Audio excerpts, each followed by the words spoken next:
Neither Washington nor Beijing is backing down. Things are getting very interesting and quite concerning. Welcome back, everyone. I hope you're doing well today. Thank you so much for joining me. Please make sure that you are subscribed to worldaffairsincontext.com. If you haven't already, I hope that you have. But if you haven't, do subscribe for the latest updates and consider supporting my work. It is very much appreciated. Well, today has been a wild ride. The tariff war is ramping up, and if you are in the United States and for some reason you just haven't had a chance to really pay attention to this, trust me, it is time to start watching this very, very closely because the latest escalation directly impacts your bank account and your wallet. On April the 9th, China announced an additional 84% tariff on all U.S. imported goods in response to the United States' earlier implementation of a 104% tariff on Chinese imports, which I discussed in a separate video earlier today. Also, on April the 9th, President Trump announced a 90-day pause on higher tariffs on many nations, but not on China. He increased the tariff on goods produced in China to 125%. Donald Trump explained his move in a post. He said, due to the lack of respect that China has shown to the world's markets, he wrote, I am hereby raising, so he makes it clear that this is his personal move at his discretion, the tariff charge to China by the United States of America to 125%. Here's President Trump explaining the new 90-day pause. Take a look.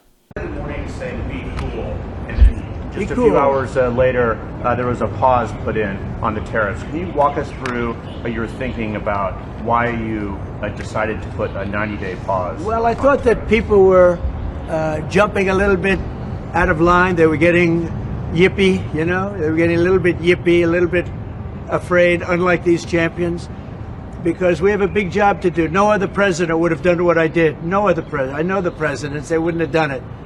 And it had to be done. What was happening to us on trade, not only with, you know, if you look at it, not only with China, but China was by far the biggest abuser in history, and others also, but somebody had to do it. They had to stop because it was not sustainable. In an interview to Fox News earlier today about China's new 84% tariff on U.S.-produced imports, U.S. Treasury Secretary Scott Bessent said, and I quote him here, he said, "Do not retaliate and you will be rewarded."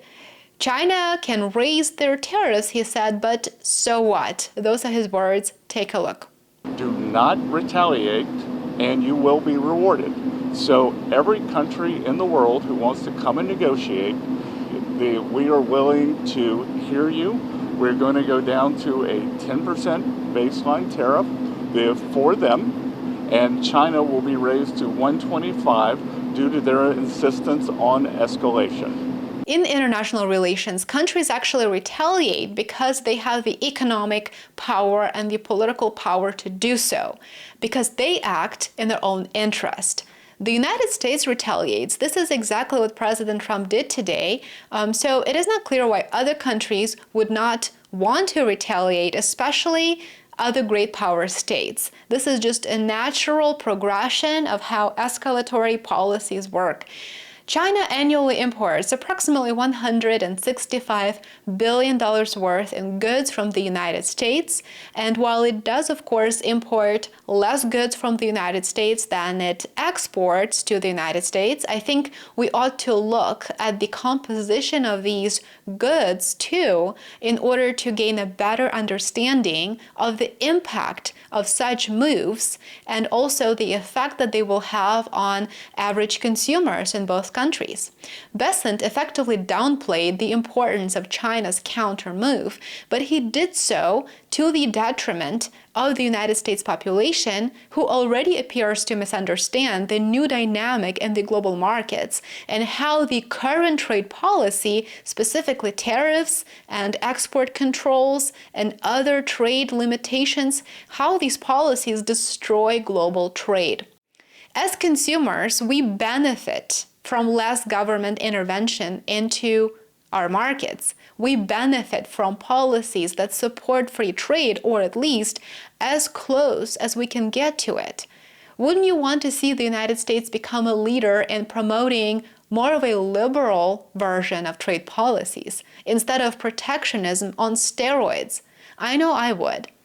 Protectionism may or may not yield the desired outcome of bringing manufacturing back to the United States. Tariffs alone won't do it. Why? Well, because we need skilled labor. I know I've spoken at length about this, but we do need skilled labor. We need raw materials that are imported from our trade partners. We need investments into our infrastructure, among many other things, to incentivize the revival of manufacturing in the United States.